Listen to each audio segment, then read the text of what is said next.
Welcome to The Last Breakfast. Please enjoy the video. In this video, I will show you how to change your Toyota Camry side mirror.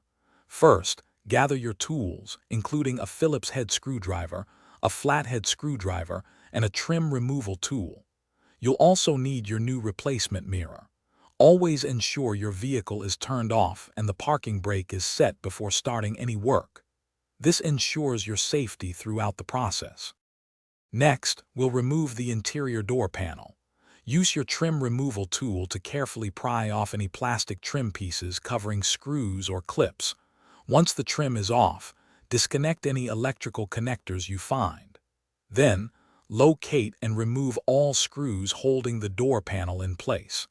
Gently lift the panel upwards and away from the door. Hey everyone, if you're finding this video helpful, please hit that like button and subscribe for more DIY car tips. Quick recommendation. While you're working on your car, why not bring your space to life with the Echo Dot smart speaker?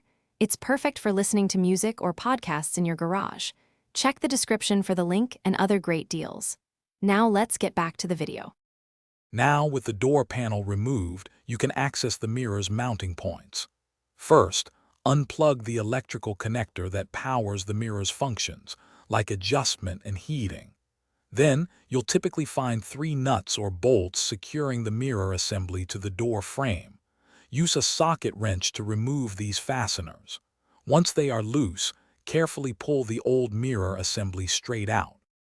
Installing your new mirror is essentially the reverse of removal. Carefully align the new mirror assembly with the mounting holes on the door. Insert and hand tighten the 3 nuts or bolts first, then use your wrench to secure them firmly, but do not over-tighten. Finally, plug in the electrical connector to restore power to your new mirror.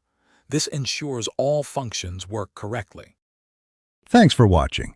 Consider subscribing if we helped you today.